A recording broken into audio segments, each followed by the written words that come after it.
اعتکاف کی روح یہ ہے کہ یہ جو ہمارے معمولات ہوتے ہیں، روٹین، یہ بھی غفلت پیدا کر دیتے ہیں۔ ایک عادت بن گئی، صبح اٹھتے یہ کرنا، پھر یہ کرنا، پھر دفتر جانا، پھر آنا، پھر یہ، اس کے اندر پھر وہ آدمی کوئی جاگتا ہی نہیں، ہوش میں آتا ہی نہیں، وہ گویا کہ ایک مدہوش سا ہے اور ایک وہ اپنا سائیکل چل رہا ہے خود بخود۔ بھائیو، عربی زبان میں اعتکاف کہتے ہیں چمٹ جانے کو، یا سمجھ لیں دھرنا دینے کو۔ یہ پاکستان والا دھرنا نہیں ہے، اللہ کی بارگاہ میں دھرنا دینا۔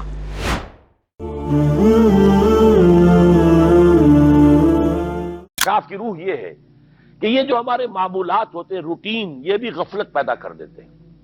ایک عادت بن گئی، صبح اٹھتے یہ کرنا، پھر یہ کرنا، پھر دفتر جانا، پھر آنا، پھر یہ، اس کے اندر پھر وہ آدمی کوئی جاگتا ہی نہیں، ہوش میں آتا ہی نہیں، وہ گویا کہ ایک مدہوش سا ہے اور ایک وہ اپنا سائیکل چل رہا ہے خود بخود۔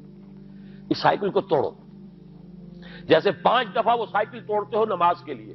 آؤ یہاں، آؤ سجدے میں گرے، لوح جبین تازہ کریں، یاد کرو اللہ کو دوبارہ، اپنا عہد استوار کرو دوبارہ، ایاک نعبد و ایاک نستعین۔ اسی طرح سال میں ذرا یہ 9-10 دن بھی ایک دفعہ توڑو اپنے روٹین کو، جاؤ وہاں ڈیرا لگا لو مسجد کے اندر اللہ کے در پر، سوائے جو ناگزیر حوائج انسانیاں ہیں، پیشاب وغیرہ کے لیے جانا ہے، باہر جاؤ، وضو کرو، پھر آ کے بیٹھ جاؤ۔ محض فرحت حاصل کرنے کے لیے نہانے کی اجازت بھی نہیں ہے۔ غسل واجب ہو گیا ہو تو نہاؤ، ورنہ پھر یہ کہ ہیلے بتاتے ہیں ہمارے علماء کہ وضو کی نیت سے جاؤ، غسل کر کے آ جاؤ، اس لیے کہ معلوم ہے کہ آج آدمی کی جو عادت بن گئی ہوئی ہے، روزانہ نہ نہائیں تو طبیعت پہ کسل رہتا ہے۔ لیکن اسی کو تو توڑنا ہے، اسی روٹین کو تو توڑنا ہے۔ اصل میں اجازت نہیں ہے، اصلاً اجازت نہیں ہے۔ آپ جو ہے جو بھی ناگزیر، ہاں اگر آپ کو فرض کیجئے کوئی ایسی شکل ہو گئی ہے، رات کو آخر سوئے تو ہے، سونے میں بدخوابی ہو گئی ہے، نہانا ہے تو جاؤ نہاؤ، ٹھیک ہے، غسل واجب ہے، نہاؤ۔ اور یہ کہ پیشاب کی بہانے کی حاجت ہے، جاؤ پوری کرو، وضو کرو، واپس آ جاؤ، چاہے یہاں سو، یہاں ذکر کرو، یاد کرو، جو کرو کرو یہاں پہ، لیکن اور اس میں بھی خاموشی۔ وہاں ہمارے ہاں آج کل اس کے اندر بھی بڑے لمبے لمبے چوڑے پروگرام شروع کر دیتے ہیں، لوگ بیٹھے ہیں گپ بازی کر رہے ہیں۔ میں نے خود میدان عرفات میں لوگوں کو تاش کھیلتے دیکھا ہے، تاش عرفات میں۔ میں نے سنا یہاں پر اعتکاف میں تاش کھیلے جاتے ہیں۔ آپ بالکل نوجوان چھوکرے، فضیلت سنی اعتکاف کی، ویسے بھی گھر سے بھاگنے کو جی چاہتا ہی ہے، کچھ دنوں کے لیے نکلے اس گھر سے، مسجد میں آ کے بیٹھ گئے، وہاں پہ گپیں بھی ہو رہی ہے، لطیفہ بازی بھی ہو رہی ہے، تاش بھی کھیلے جاتے ہیں۔ یہ اعتکاف ہو رہا ہے۔ یہ اتنی ہلکی شے نہیں ہے اعتکاف، یہ تو اس عبادت کا، رمضان میں جو روح بیدار ہوتی ہے، یہ اس کا کلائمیکس ہے، بہت بڑی عبادت ہے۔ لیکن اس میں لو اللہ کے ساتھ لگی رہے، لوگوں سے نہیں، تنہائی، غور و فکر، یا قرآن پڑھو، ذکر کرو، نوافل پڑھو، یا سوچو کچھ، جیسے حدیث میں آتا ہے وَأَن يَكُونَ نُطْقِي ذِكْرًا وَنَظَرِي عِبْرَةً وَسَمْتِي فِكْرًا۔ میرا دیکھنا ہو تو عبرت کا دیکھنا ہو، کہ ہر شے سے میں سبق حاصل کروں، اور میں بات کروں تو اللہ کے ذکر پر مبنی ہو میری بات، اور میں خاموش رہوں، وَسَمْتِي فِكْرًا، غور و فکر، تفکر و اعتبار، جو حضور جا کر غار حرا میں کیا کرتے تھے، وہ اعتکاف تھا حضور کا، مکی دور کا اعتکاف، تنہا بیٹھنا۔ اور یہ روایت مجھے بعد میں معلوم ہوا کہ یہ بنو ہاشم میں یہ روایت تھی، حضور کے دادا بھی جا کر وہاں پر غار حرا میں بیٹھا کرتے تھے، یہ ان کی ایک خاندانی روایت چلی آ رہی تھی، یہ جگہ تھی۔ اور وہ جگہ ایسی ہے عجیب سی، اب تو خیر بڑی بڑی عمارتیں حائل ہو گئی ہیں، ورنہ میں نے جب پہلا حج کیا تھا سن 62 میں، تو میں نے اس وقت جا کر دیکھا تھا، واقعتاً سیدھا کعبہ نظر آتا وہاں سے، اور کچھ درمیان میں نہیں۔ جیسے اس کو سلٹ لیمپ کہتے ہیں، وہ غار ہے ہی ایسی کہ سامنے ایک دراڑ سی بس کھلی ہوئی ہے، یہ اس کے اندر سے وہاں بیٹھ جائیے، سیدھی نگاہ خانہ کعبہ پر جاتی تھی، تو کعبے کا مراقبہ بھی کیا جا سکتا تھا وہاں بیٹھ کر، دیکھنا، کعبے کو دیکھنا عبادت ہے، اور پھر اس یکسوئی کے ساتھ، کوئی نہیں کعبے میں ہے تو نہ معلوم کیا کچھ اور ہو رہا ہے، لیکن یہ کہ وہاں تو آپ بیٹھے ہوئے، وہ اعتکاف۔ یہی اعتکاف حضرت موسیٰ نے کیا تھا 40 دن کا، تب تورات ملی تھی، یہی 40 دن کا روزہ کیا رکھا تھا، یہ حضرت قرآن میں مذکور نہیں ہے، حضرت موسیٰ کا تو قرآن میں مذکور ہے، حضرت عیسیٰ کا انجیل میں مذکور ہے، 40 روز کا روزہ اور اعتکاف پہاڑوں میں کیا جا کر، تب انجیل ملی۔ یہی اعتکاف تھا جو حضور کر رہے تھے غار حرا میں، تب قرآن۔ اقرا بسم ربک الذی خلق خلق الانسان من علق، یہ تو اس کا ایک عکس، اس کی ایک جھلک ہونی چاہیے۔ میں نے روح اعتکاف پر بھی ایک زمانے میں ایک تقریر کی تھی، میں نے دیکھا چھپی ہوئی تھی، اب پتہ نہیں کہیں اویلیبل ہے یا نہیں، ایک علیحدہ کتابچے کی شکل میں بھی تھی۔ ویسے عظمت سیام و قیام رمضان مبارک پر بھی میرا کتابچہ ہے، عظمت صوم، جس میں کہ پھر میں نے یہ انسان کے دو وجود، اس کے بارے میں بھی خاصی وضاحت کے ساتھ گفتگو کی ہے، وہ بھی میرا کتابچہ ہے، شاید باہر اس پہ ہوں گے۔ تو فرمایا جب تم اعتکاف میں ہو تو ان کے ساتھ مباشرت نہیں کر سکتے۔ تلک حدود اللہ ہے، یہ اللہ کی حدود ہیں، فلا تقربوها، ان کے قریب مت جانا۔ قرآن مجید میں حدود اللہ کے لیے یا تو آتا ہے فلا تعتدوها، یہ اعتداء کہتے ہیں کسی حد کو کراس کر جانا، تجاوز کرنا، اور جہاں زیادہ احتیاط کی بات ہے وہاں فلا تقربوها، آخری حد کے قریب تک نہ چلے جانا، مبادا کہیں غلطی سے قدم جو ہے ادھر پڑ جائے۔ جیسے حضور نے حدیث کے اندر بیان فرمایا الا لکل ملک حمل، ہر بادشاہ کی ایک محفوظ چراگاہ ہوا کرتی تھی، اسی کے جانور اس میں چریں گے، کوئی رعیت میں سے کسی کی بھیڑ بکری، کسی کا کوئی جو ہے گھوڑا وہاں نہیں آ سکتا۔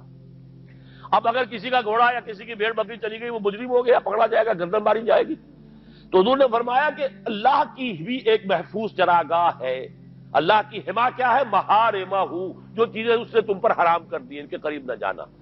تو دیکھو اگر کوئی چرواہا اپنی بھیڑوں بکریوں کو بالکل آخری حد تک لے جائے گا، اس بادشاہ کی جو وہ حد ہے، تو اندیشہ ہے کہ بھیڑیں بکریاں کہیں ایک چھلانگ لگائے اور بادشاہ کی چراگاہ میں داخل ہو جائے، لہذا ذرا فاصلے پر رہا کرو۔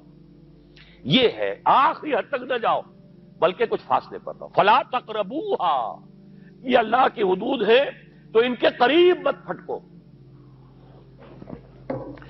کذالک یبین اللہ لکم آیاتہ للناس لعلہم یتقون، اسی طرح اللہ تعالی اپنی آیات لوگوں کے لیے واضح کر رہا ہے تاکہ وہ بچیں، تقوی کی روش اختیار کریں، حدود الہی کا احترام کریں، اس میں کہیں تجاوز تو دور رہا، اس کے قریب بھی رہا۔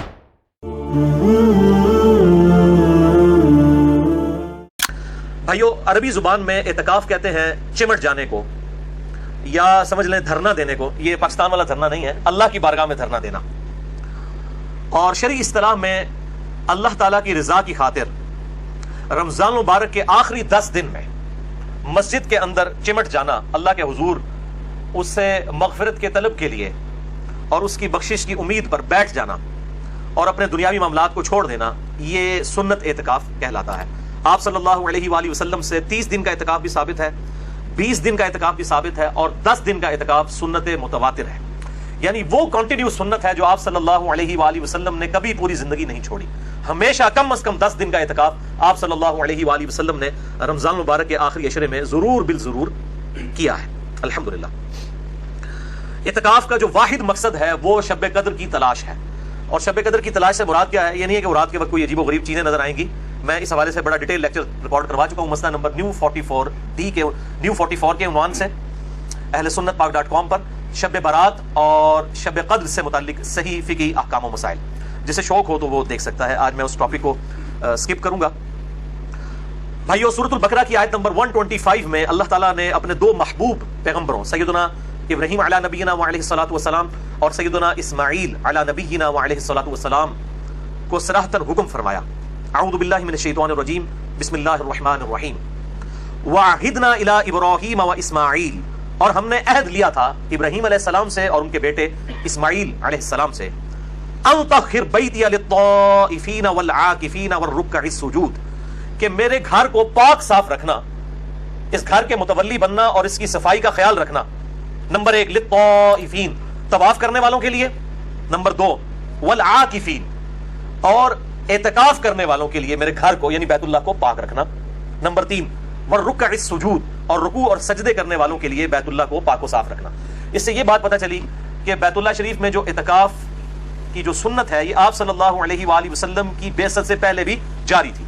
یہ سنت ایسی نہیں ہے جو امت محمدیہ صلی اللہ علیہ وآلہ وسلم میں کوئی نئی چیز آئی ہے، بلکہ یہ سنت ابراہیمی ہے، اور اللہ تعالیٰ نے سیدنا ابراہیم علیہ السلام کو حکم فرمایا تھا کہ بیت اللہ کو پاک و صاف رکھا جائے۔ نمبر 1 طواف کرنے والوں کے لیے، نمبر 2 اعتکاف کرنے والوں کے لیے، اور نمبر 3 رکوع اور سجدے یعنی نماز پڑھنے والوں کے لیے۔ بھائیو، سورۃ البقرہ ہی میں جو رمضان المبارک کے کانٹیکسٹ میں رکوع نمبر 23 ہے، اس میں ایک آیت ہے سورۃ البقرہ آیت نمبر 187، جس میں اشارتاً اعتکاف کا بھی ذکر آیا، وَلَا تُبَاشِرُوهُنَّ وَأَنْتُمْ عَاكِفُونَ فِي الْمَسَاجِدِ، اور اپنی بیویوں کے ساتھ ازدواجی تعلق مت قائم کرو جبکہ تم مسجد میں اعتکاف کی حالت میں ہو. یعنی عورتیں بھی مسجد میں اعتکاف بیٹھا کرتی تھی اس زمانے میں، امہات المومنین بھی اور باقی عورتیں بھی. اللہ تعالیٰ نے حکم فرمایا کہ اگر کوئی میاں بیوی اعتکاف مسجد میں بیٹھے ہیں تو وہ ازدواجی تعلق قائم نہیں کر سکتے ورنہ ان کا اعتکاف ٹوٹ جائے گا. تو اس میں بھی اشارتاً اعتکاف کا ذکر آیا کہ مساجد کے اندر اعتکاف ہو سکتا ہے، یہ سنت ہے.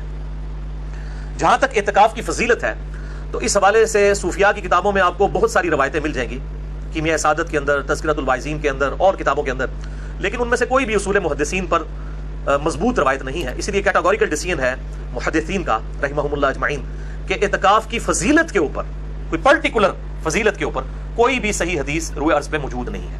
بہرحال میرے نزدیک یہی فضیلت کافی ہے کہ اللہ تعالیٰ نے اسے انڈورس کیا ہے اور اپنے انبیاء کرام علیہ السلام کو حکم دیا ہے کہ میرے جو بندے اعتکاف کے لیے مسجد میں آتے ہیں ان کے لیے مسجد کو صاف رکھو، اور اس حوالے سے احکامات بھی احادیث کے اندر آئے ہیں. تو یہ خود بہت بڑی فضیلت ہے کہ انسان دنیاوی معاملات کو چھوڑ کر پورے پیشن کے ساتھ، پوری ڈیڈیکیشن کے ساتھ اللہ تعالیٰ کی بارگاہ میں حاضر ہو جائے.